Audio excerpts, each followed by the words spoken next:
Welcome back to another episode of Unscripted, the go-to podcast for those flipping the script and taking the unexpected path.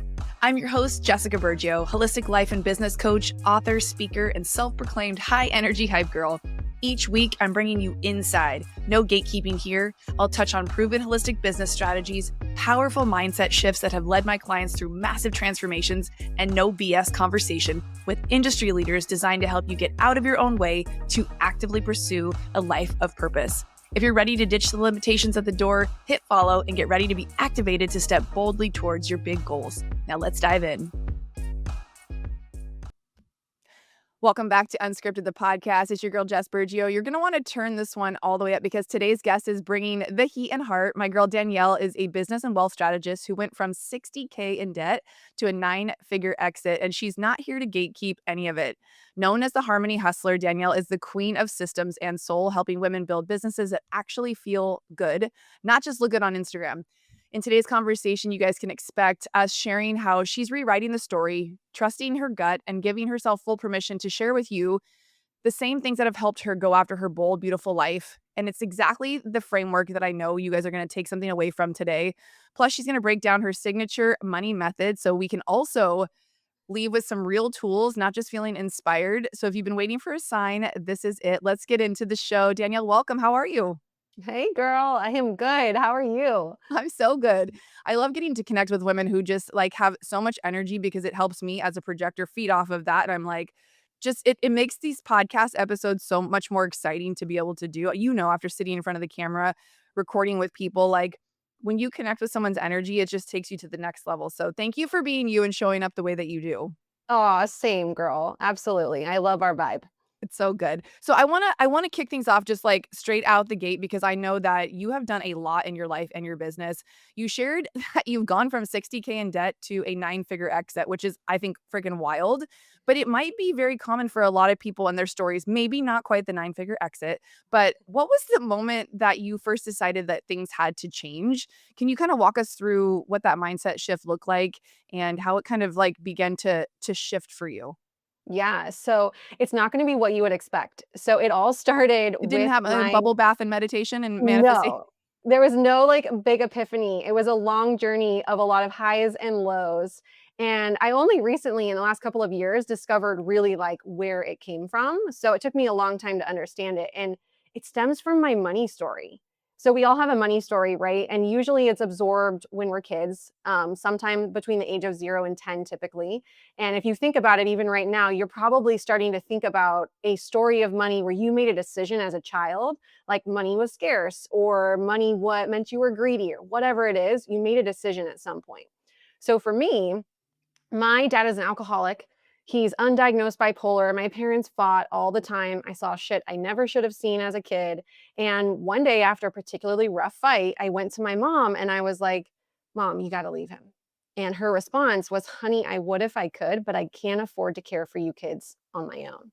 And in that instant, my money story was solidified. And I made a decision that I would always have money so that I had choice and freedom. And I didn't realize that until recently, but it's where my drive came from. It's where that go, like overachiever, and it served me well. It also had some things that didn't serve me so well, right? Like burnout and things like that. So when I was in debt, I was like, oh, I remembered that moment. And I was like, okay, something has to change. And it stemmed from like, as entrepreneurs, we don't know what we're doing at first, right? So I didn't have a tax strategist. I didn't have a proper CPA.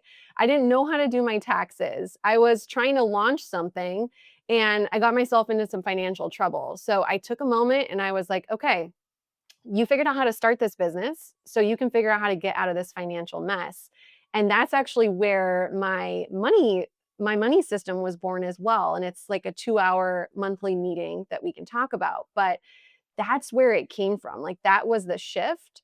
And then once I realized that my money story was running the show with things like moving to an exit and all of that, then that's when I was able to discover like, I should really rethink this because am I doing what like really feels good in here? Or am I just chasing more money because I think that gives me my freedom and stability? Yeah. I mean, so much to unpack there, and I'm sure anyone listening has their own money story or multiple layers to different stories that they can recall from childhood with that subconscious reprogramming of things you saw, things you heard, the way money was talked about, whether you did or didn't have it. Yeah, I can feel a lot of that, like, for me viscerally around different things. It's funny when you hear someone else's story, like the little images that pop up in your head or the moments of truth for you that sometimes you pretend aren't there and that everything's fine until you end up in situations like maybe being, a little bit in debt or a lot of bit in debt. And then you have to recognize, like, how did I get myself here? And what am I going to do differently to get myself out of here? So you're right. Also, too, as new entrepreneurs, a lot of us don't know what the heck we're doing. And we spend money on things that maybe we're not quite sure we're ready for or we need. A lot of people think you need to spend a lot of money on fancy branding and websites to get things going.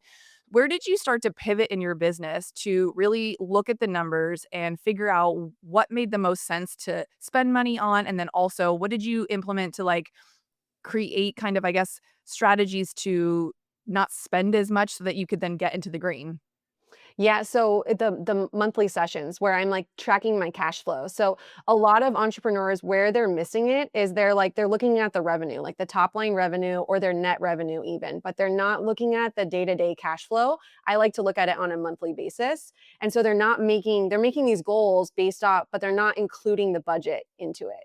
Right? So they're like, "Oh, this shiny object, this reel or this marketing strategy got me some attention," but they're not actually tracking like what was the ROI on it, and then they might throw money at it because it created noise, but it's not actually creating the needle mover and taking you to that next step. So what I see the biggest problem, even with people just getting started or people that are established, I call them my swipe and go people because they're like, I know I have money in the bank to pay for it, but I'm not actually tracking how much I'm spending and what's coming in and out each time. I just know that I have enough. So cash flow is the foundation. Tracking your cash flow, that's where you want to start. So it helps you make sound decisions, not emotional decisions on Yep. what you think you should be spending money on based on versus what you need to be spending the money on. Mhm. So these money dates, they're something you have within yourself or something that you coach and teach to other people? Both. So it is I didn't realize that I was developing it when I was working out of my debt, but I meet with myself every single month. It's a 2-hour non-negotiable meeting that's on my calendar. Sometimes it takes 2 hours, sometimes it doesn't. When you're first getting started, it's going to because you're getting your rhythm and all the like the P&Ls and balance sheets and the stuff that we don't want to think about because we all have this resistance to money due to our money story. And that's a lot of times why we push that to the wayside and we don't plan for it. So it's something that I coach on and also something that I do and practice. It is a ritual. It is my money ritual. So good. It's so funny. I wish this was like live right now and we had an audience to get like some head nods so I could be like, who here has a money story? If you do, you guys reach Yeah. out. I mean, this is the thing that I hope that with conversations like this, you feel empowered to start to address these conversations and know that it's not a taboo topic anymore. If you are an entrepreneur, you probably and you listen to the show, which a lot of people are, whether Mhm. you guys are in the beauty industry still or you're an early stage entrepreneur who really isn't paying attention to the numbers, or maybe you made a lot of money in a business before and you've maybe made a lateral move and you started a cute side hustle, you're doing something else, and maybe you're robbing Peter to pay Paul, and you just know that you got the money and you've got some credit card open and you're like, I'm gonna try this and I'm gonna buy this and I'm gonna go here. I think we have to have enough of a gap space, but not knowing your numbers makes it so that when things come your way, like shiny objects you mentioned earlier, you're not discerning enough to know what's really needed in that time. And I know Yep. for me, that was the case in the beginning, all the way back to the first business mastermind that I invested in. And I remember at the time thinking, I had to do this thing. I would never have the opportunity again. It's like that live FOMO, and Yeah. social media really Mhm. influences us to do that. And that's one of the things that I think, you and I connected on is we talk about the real versus the thing we feel like we should do, right? Like what's expected. Yeah. What is everyone else doing? So how do you as a business owner and also a coach now keep focused on the shit you need to be doing and what you need to be focused on and don't let outside things kind of influence the way you make decisions? Yeah, so 2 things. I wanna first come back to something that you said with the head nods, because I am super passionate about helping people realize they're not alone when it comes to their money shit. And when I speak on this, I do this thing where I ask everyone to raise their hand if money stresses them out, if it's intimidating or feels a little bit like a foreign language, and literally every single person's hand goes up. I'm sure. And I say, "Wait, okay, now look around." and see that you're not alone. So there's this weird thing that we think that like, oh, because we have a business or because we've had some success that we should also know that, but we were not taught it in business. Like we weren't taught in school. Or we should We're have our not shit together, like, yeah, fully like in that department. nobody does. Nobody's perfect. Doesn't matter how much success they've had. They still have their emotional shit. They've still got their stories. So I think it's really important that if you're listening to this, that you know you're not alone when it comes to the money stuff. Now, as far as deciphering, what makes sense and what doesn't, this is where I've really come in tune with my gut. So by human design, if you follow that, I'm a 6-2 sacral generator, which is like my gut is my guide. And I've known that there's always been signs, but I didn't always listen to it. And so for me in making decisions with that archetype, it's really important that I sit with things and I don't make rash decisions. And I really kind of think them out and listen to my gut. So that's how I do it. But it's because I've become aware of human design. And it's everybody's going to have their own way of deciphering what makes sense. You just got to figure out what is that way, because otherwise you're going to get attracted by the noise. Oh, yeah, as an emotional projector, I know. The noise is noisy, and I get easily, like, distracted by what I think I should be doing because as projectors, we're, I guess, conditioned to never feel 100% sure about anything no matter how much time we give it, which is unfortunate, but at the same time, if you know that your 80% is your 100%, it helps me to make the decision of, "Do I need to do this? Is this something I'm just emotionally charged to do, or is this actually," and that's where math doesn't lie. Factual numbers give you the answers that maybe you don't emotionally have the right head heart connection with because your brain is telling you one thing, your body's telling you another, whether there's fear around spending the money or not. Like all of that comes into play when we're trying to make these decisions. But if you just take the emotion out of it and sit with the facts, which would look like maybe this money date that she's talking about too, around what does a business need? What can I invest right now? And what are some other maybe ways I can tap into this knowledge that I think I need in order to grow, scale, or do whatever it is that you're doing. So ultimately, what does your business look like now? I mean, I know you exited. You want to share a little bit about that backstory and how you were able to step away from something that you built like that? Yeah, sure. I mean, that was a crazy journey. So I had 3 partners on that journey. There was many, many highs and lows. There was so many looking back, I'm so grateful for it because there's so much learning in something like that. And I really thought that like that was it. Like I had to do that. And there was times where like after I had my son, I was about to walk away. I was like, if we're gonna do it this way, like I'm out. You guys buy me out. Good luck. And those are moments where I'm like, man, like I was finding my voice. I was really standing up for myself. I worked with 3 men, all 15 years older than me. They were my business partners. So there's lots of stories there. And after the exit, I felt lost. I was like, number one, it didn't feel like what I thought it would feel like in my head and what you probably are thinking it feels like, or listeners are thinking that it feels like. It was quite empty. And that's when I realized, man, I like who I am and who I want to be are not matching right now. And I got to do some soul searching to figure out what am I here to do. And that quiet cocoon phase, as I like to call it, the amount of creativity and downloads and me really seeing like where I'm meant to make an impact and not only do that, but do it like feeling truly lit up by the work that I'm doing has led me to where I'm at today. Mm, so good. Which now you're helping women on such a bigger scale be able to take control of their finances as well. What does working with you and coming into your programs look like for somebody? Yeah, so in scaling a company, I acquired a ton of skills, right? So there's a couple of different ways to work with me. You can join group coaching programs. I have a Harmony Hustler program, it's a 12-week program. You can do one-on-one. And then I have some like, I just want to give back and help you start to build that money muscle, where I have some workshop type things that you can purchase and do on your own. And I'm just super passionate about connection. So like reach out to me, have a conversation. I just want to help at this point. I've been fortunate in my career and in my journey.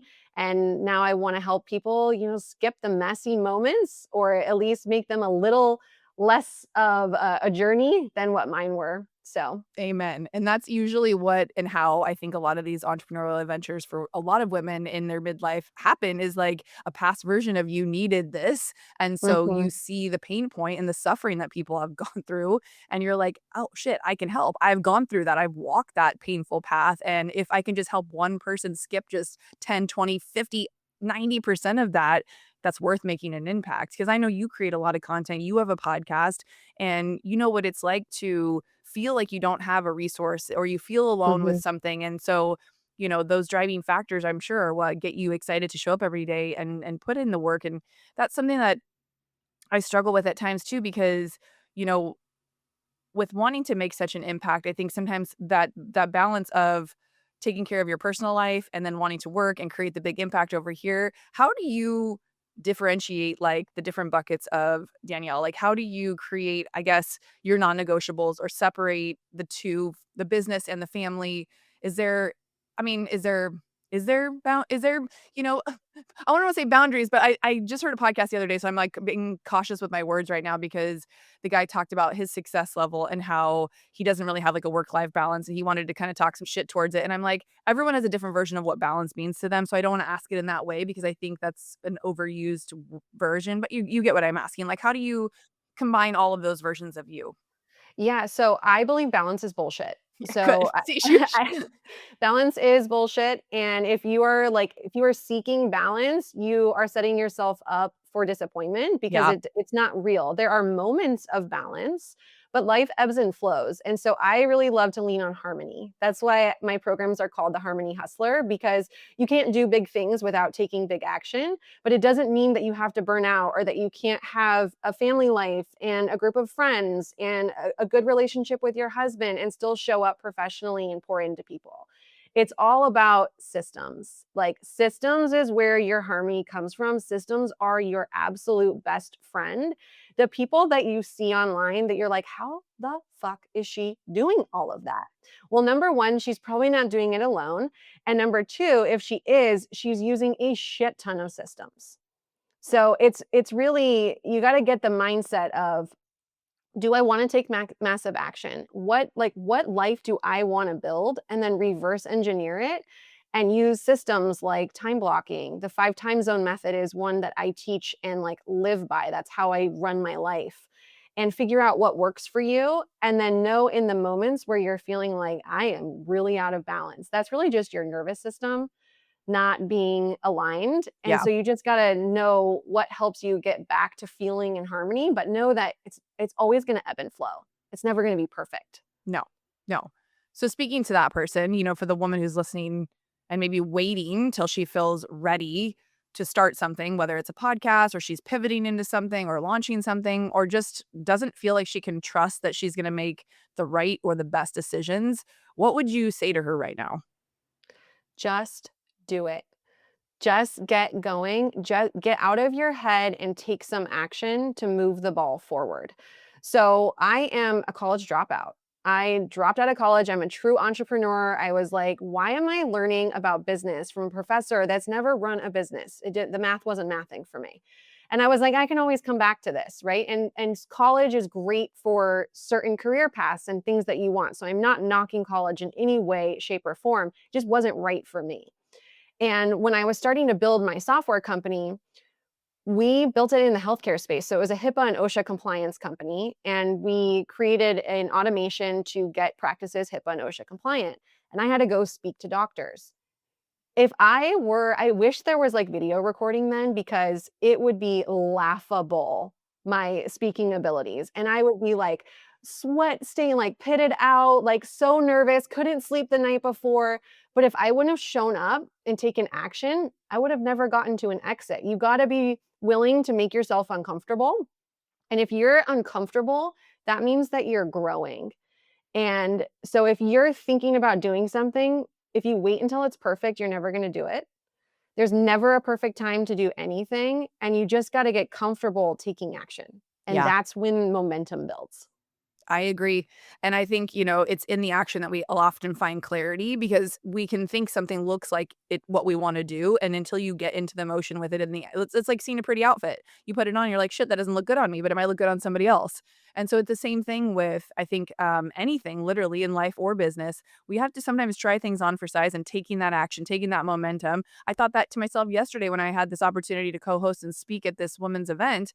I thought I was sitting in the room thinking just 6 months ago, I really wanted to create more community within San Diego because, I'm back and forth to Phoenix, and I had really developed a lot of close friendships out in Arizona going to all of those events because it was just easy. I was out there. I was just like, there's such an incredible community of women in Arizona and Phoenix specifically that really bring you in, and they don't care where you're from or what you got going on. If you're good energy, it's like, let's go. And so I was like, how can I recreate and really focus back where I grew up, which is here in San Diego? And so I started hosting my own events, met this girl, long story long, she invited me to speak. And as I was sitting in front of the room of like 75 women, I was like, you just have to take action. And though I was excited, there was an old version of me that used to sweat through my clothes. My hands would be shaking. I would have literally like not been able to get through I would have probably said no, actually. And here we are, like, months later, really years later. I've had a lot of other practice in different ways, speaking and showing up, but if I hadn't started to take action or put myself out there, which for me looked like starting my own podcast, because nobody was bringing me into rooms to speak yet because I was, at the time, I'm using air quotes, guys, just a hairdresser, just a salon owner. I Mhm. wasn't putting myself out there as a speaker or a thought leader or somebody who wanted to, like, make an impact in a different way.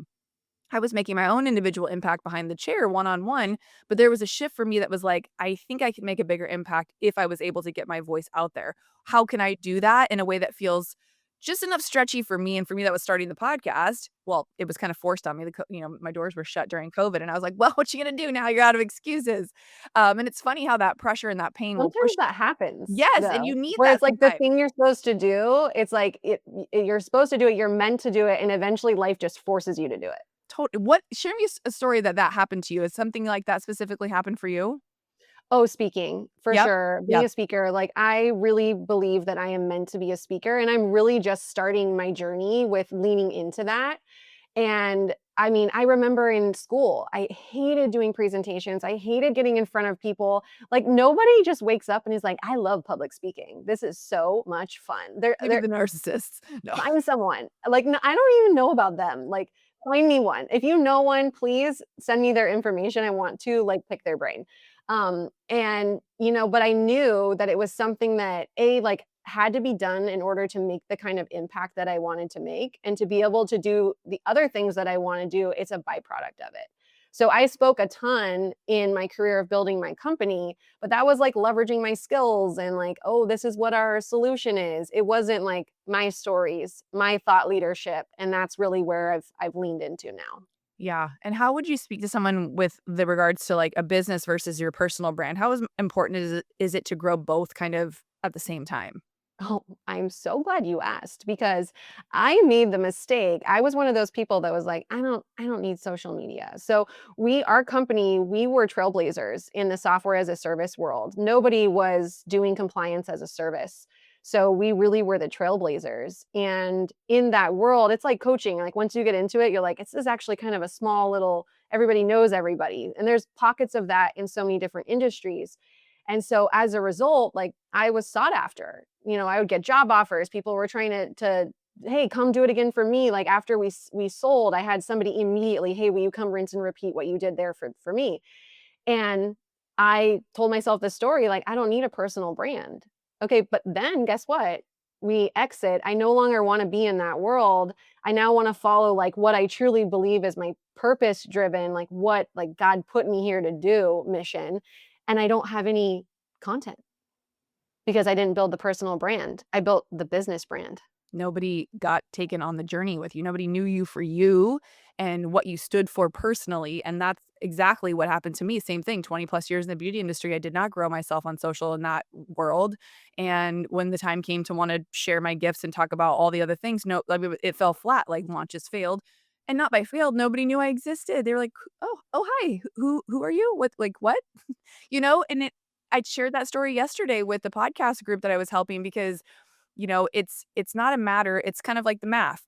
It's not a matter of what channel you choose to develop your personal brand on. It can be Instagram, it can be any platform. But for me, podcasting is one that it's content that you own. Two, it's evergreen content that lives on, it's searchable. And if you do it right, it can 10x your visibility with content because you can take one podcast episode, use it in so many different ways. Plus, you're getting to connect with other people just like we are right now, developing relationships. It's such a brand builder that I mean, I even know I should have started 2 years prior if I wanted to do the things I wanted to do, hence why there's the pain point and why I teach and coach the podcast stuff just like you with the finance. So, how is it for you starting your podcast, and what growth have you seen since doing that for you both personally and Yeah. professionally?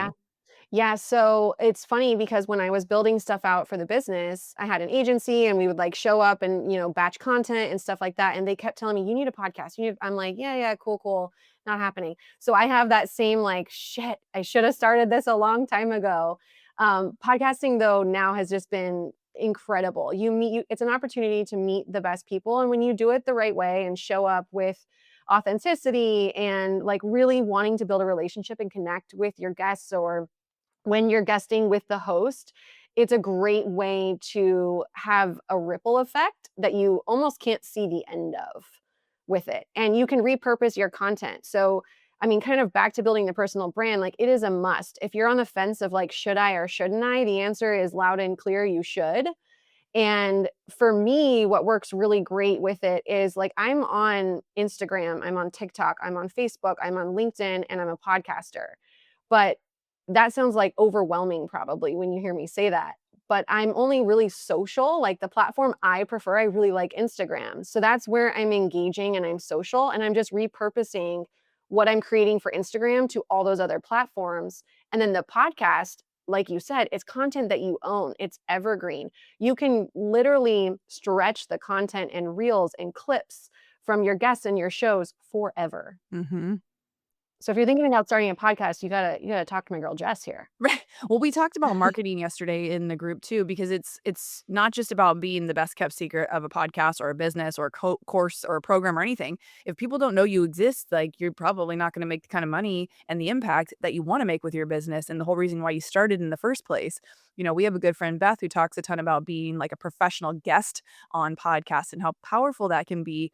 And it's funny because I've worked with people in the past who didn't quote unquote see any ROI from all the guest spots that they had done. And I said, well, what did you do with that content? Yeah. Have you repurposed it? Did you share it? Did you market it? Did you promote it? Like you equally have to be a player in the game. It's not just about receive. It's about how can you match someone's energy of what they're doing versus what you're doing. And I think we're in a weird phase where people just want shit to be a lot easier than it is. And it's never been easier, like she said earlier, to implement systems and have strategy with stuff, but you still gotta do the hustle and the work, but it can be aligned with who you are and your brand.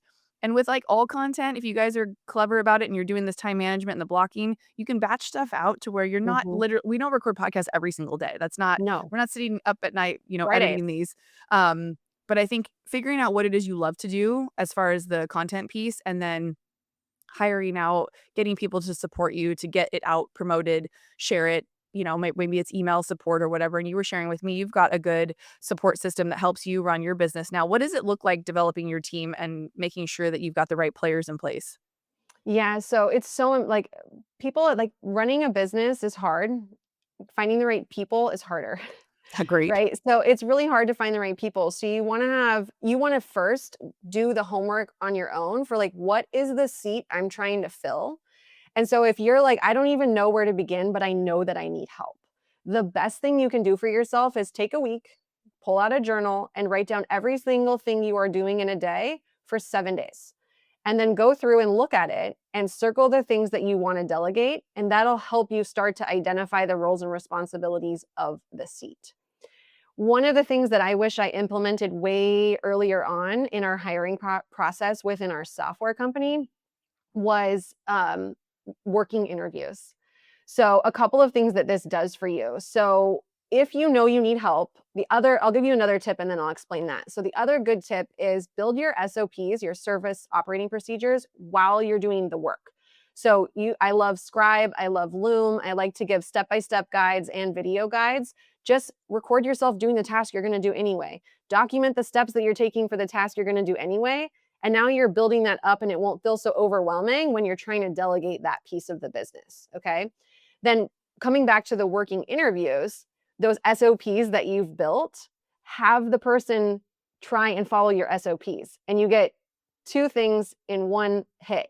You get to see how that person works. You get a feel for their vibe and energy. Like everyone shows up as their best self in the interview, and they say all the things they think you want to hear because of they want to match like the description that you gave and whatnot. So doing the working interview, you get to kind of see how they show up, how they engage with customers or engage with whatever the task at hand is. And you get to test if your SOPs need refinement. Because SOPs, you should be able to put somebody who's brand new green to your business and they should be able to follow the process. Anybody should be able to do it. So those are some quick tips for you in starting to build that out. I love that. And then sourcing the right people. How do you attract the right people into your business? So I'm such a vibes person. I'm probably Yes, you like are. I'm very non-traditional in that sense. Like I I like to feel people's energy.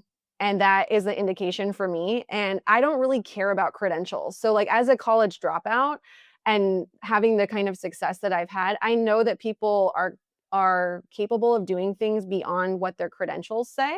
So I like to ask non-traditional questions, and I like to really just spend time with you. Another thing that I like to do if we are in person is I like to go get coffee in your car. And the reason for this is how people keep their car is a huge indication of how they keep their brain like organizationally. If they're clean and if they take pride in their things and you're springing that on them. So you're getting them in their element. And sure, like we all get messy cars and things like that. But it is really fun for me to do it and see how they respond if the car is messy. That's crazy. That's funny. I love that. As a mom who lives at the beach, I'm like, mine looks like we just got home from the beach every day, aside from when we go to the car wash. But I think knowing the different roles that you need filled, like different quirks and personalities probably play a huge role in that. I know that I want to work with people that I vibe with too. It's not just about checking the box. It's about really like loving who you're spending your days with and who you're communicating with.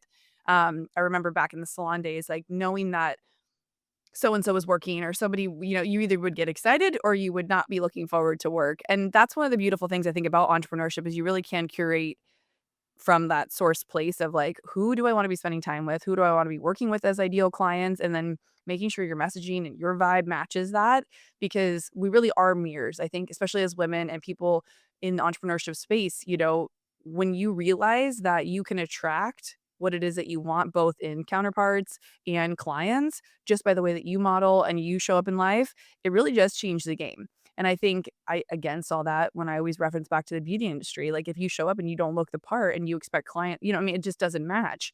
So putting those out there, you guys can be it before you are it, if you will. If there's something you do want to create, step into that persona of that person, right? You're not a podcaster until you say you are. You don't have to have a live episode, right? You don't have to say you're have a viable money making business before you say you're an entrepreneur or you launch the business. It helps to have a little like know-how in the game, but to anybody, like she said earlier, wanting to just get started, taking the action, putting yourself out there, I think is probably the scariest, hardest step in all of that, but it's almost like the thing that's gonna catapult you to know which direction to keep moving in. Okay, so you know me, I'm a big, like, non-negotiables, ritual type of person. What are some of your non-negotiables or daily practices maybe that, like, keep you grounded and keep you feeling like you? Yeah. And this is so important and mine and yours don't have to match and you listening, it's so important to find what works for you. So for me, what works for me is I love to take my kids to school. I'm in a season I have young kids. I have a 6 and a 3-year-old, so it's a non-negotiable that I'm not able to do that. So I block my mornings. I like to have my morning ritual. I don't really subscribe to morning routines because I think when we're too rigid, that doesn't help us. And it almost makes us feel guilty if we're not keeping that rigidness. Now, some people are like, I grew up playing sports and I love that discipline. Great, that works for you. It doesn't work for me. I like a ritual where I have like a menu of options for what I'm needing in the time. Like, do I need a walk? Do I want to go to Pilates? Do I want to get up and knock out 2 hours of uninterrupted work before my kids wake up? So it's just making sure that I own my morning Mm. and I get to select from the menu that works best for me, non negotiable. Fridays are like my free day. So I love podcasting. I love connection. I love chatting with people. So I podcast on Fridays and I'm done by 3 o'clock on Friday every time. I don't care what it is. And I have boundaries with my schedule because you teach people, you teach your clients how to treat you. So if you're available 24/7, they're going to expect you to be available 24/7. But if you're then teaching them to have boundaries and to create this harmonious life that works for them, but you're, answering emails at 9 o'clock at night, you're not modeling what you're teaching, right? So that's a big thing, is that I often sit with myself and I ask two questions. Who am I? Who do I want to be? And I always want to make sure those two are in alignment, because I've seen what can happen for myself personally when they're not. So those are a few of my non-negotiables. I love that. Yeah, back when there was a reason to be so rigid in the morning for me, it helped in that season, but I much like you, if you guys care, I know a lot of you asked me about, like, what those non-negotiables are for me too, is having that menu of options as well. Like, what is my body feeling like? What do I need to do this morning? What's causing the most anxiety that I can, like, check the box this morning so that then the rest of my day will feel easier and not so challenging. And it looks exactly the same as hers, right? Is it journaling? Is it sitting there with 2 hours uninterrupted time to just work on the thing? Is it a Pilates class? Like, what does that look like? And I also too love to be able to make my son breakfast in the morning. That's one of those things I remember hearing someone talk about the fact that, they don't have time to make their kids lunch or breakfast. And I thought, that's a story that you created, and I reject that story because, I mean, literally, my mom worked 7 to 7 every single day, so, I mean, and she did her best to make us breakfast, lunch, and dinner too, and that was one of the only times during the day we all got together and we were so it was important, and I think you often wanna create or recreate things you either loved or didn't have when you were a child growing up if you're a parent, but I know for me, same, like, I know these days are fleeting. My son's almost 14, so he's not gonna be asking me to make him lunch for too much longer, hopefully for a little bit longer. He did break his leg, so we're back to, like, infant stage, which I'm secretly loving, but also it's just so funny because I think, as women, we often feel shame around not keeping up or doing certain things that other people might be doing, and I just again, like she shared earlier, just wanna give you permission. You don't have to do it like anybody else. Like, podcasts are there for support, for guidance, to help you hopefully feel seen or supported, but everybody's got their own method. Everyone's got their own backstory, and what looks shiny on the outside on social media or even listening to this podcast, we all have our shit. We all go through life, and life's at us sometimes, and that ritual might just go the fuck out the window sometimes. You know what I mean? What amen. Amen. Amen to that. So, okay, last question. I wanna just, like, reiterate, when I met you, at Haley's event a couple months back, I was like, "Who is this woman?" And you share about how you were like, you're trying to more so be in the speaking world. You did it in your past life, which when I see you, that's the version I see. I'm like, tall, powerful woman, great personality, like megawatt smile, gorgeous hair. I'm like, "Oh, of course she's a speaker." So it just like you embody that version. And then right away it was like, "You have to meet my friend," like that connector. I love somebody who's like, "You have to meet my friend." You picked up on my energy, you heard what I did, and immediately connected me with somebody who I'm obsessed with now too. Shout out to your girlfriend Tara. And that's one of the coolest things I think about like putting yourself in rooms and sharing your vibe with somebody else. How have you benefited from getting out there and taking the time to get into these rooms? Because for a lot of people, I think it is hard. One, maybe the barrier to entry is the cost, but it's a lot of time and the commitment. What does that look like for you, and how do you make decisions, and what benefits have come from putting yourself out there? The number one thing I want you to take away from me right now is figure out how to get in the room, because it is gonna change you in ways that you may not even expect. It may make you see things in yourself that you didn't realize. If you feel nervous, if you feel like, I don't know what to wear, reach out to somebody you know is gonna be there. They will be warm and welcoming, and they'll be like, "Oh, you should wear this," or, "Hey, like, let me make sure you know somebody that's gonna be there so you have a buddy to go with." But figure out how to get in the room, because the relationships that you make, the connections that you will have, the true friendships that will come from being in the room are exactly what you're needing. That's why you're interested in getting in the room. So you have to do whatever it takes to get there. And when you do show up in the room, show up authentically you. Like, if you need to cry, if a speaker moves you, if somebody like really touched your heart, go up to them and tell them, "Hey, like, I really enjoyed what you had to say." Like, put yourself out there, and you will be shocked, especially if you're nervous, at the warm response that you get from the right rooms. Listen, not all rooms are the right rooms, but you'll even learn things from the rooms that are not the right rooms. So just get in the room if you're feeling called to do it, and don't be afraid to ask somebody to be your friend. I love I think that. as adults, we like little kids, if you think my daughter's 3, she constantly at the park is walking up to someone, "Hi, what's your name? Let's be friends." Like, let's normalize that as adults, because nobody wants to do this shit alone, and you're gonna continue doing it alone if you don't get in the room. So if you guys are looking for new friends, we are available. You can call us. Yeah. I love this. I love everything we got to chat and share about. I think you're just amazing, and I love your energy. I feel like, everything she just said about getting in the rooms and then playing full out while you're there, like being available for the conversations and not running off to the bathroom when it's time to like break out into group sessions or, if you're at an event where there's a hotel and you're sneaking, like I remember those days where you might be exhausted because it took everything in you to get there, but then you're not taking advantage of being in those rooms or making friends with people that you maybe otherwise wouldn't make friends with. And I think some of those conversations and connections have been some of the most powerful needle movers for me, whether it's a conversation I needed to have, or they connected me with somebody, or they had insight that I hadn't thought of before, or they saw, like she said, gifts in me that you maybe took for granted and didn't see as a skill set that would be worth turning into a business or sharing with other people. So I love that advice. And I second all of that. And you can vet rooms if you can find out people who have been to certain Mhm. events before, asking them, like, what were your takeaways? Would you go back?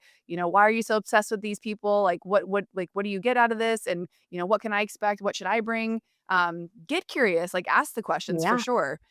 Okay. So talk to us about your podcast and who is your show for and what can we expect when we tune in? Yeah, so my podcast is called Magics in the Mess, and it is for anyone that is wanting to better themselves. So, one of my frustrations when I got into coaching was that there's a lot of phonies out there. There's a lot of people who are coaches because they took a certification, but they haven't actually built anything real. And then there's these people that are just like highlight reel, like all the good stuff. They don't talk about the hard things, and the hard things are what get you to a highlight reel. So at Magic in the Mess, we focus on the messy middle, the stuff that you connect with, the stuff that makes you nod your head and you're like, yep, that's me. But then we give you tactical steps to get out of that messy middle. Amazing. Oh my gosh, I can't wait. And we're doing a rebrand relaunch coming out soon, right? So by the time this podcast drops, I believe it will be up and running and ready for you guys to check out. And where can we find you on social? I know you love Instagram, so share your deets with us. Yeah, please come be my Instagram bestie. You can find me at Life by Danielle. Amazing. This was so fun. I want to just chat with you forever and always. So glad that we were connected. You guys, if you love this episode of Unscripted and had any takeaways, we would love to hear from you as creators. It's always so fun to get a little bit of validation to know that this was impactful, it was helpful. And if you have any friends who maybe you want to create money dates with to make these conversations less like weird, reach out to them. If you're looking for more structured, tangible support and help, reach out to Danielle. I know she is a genius wizard at this. She walks the walk, talks the talk, obviously has done the damn thing. I mean, from 60K in debt to a 9-figure exit and now running her own business, doing the damn thing. You guys go follow her, check her out. And like I said, if you love this episode, let us know and we'll see you on the next episode of Unscripted. Take care. Giving back is easy. Leave Unscripted your 5-star rating and written review. I appreciate your support more than I could ever put into words.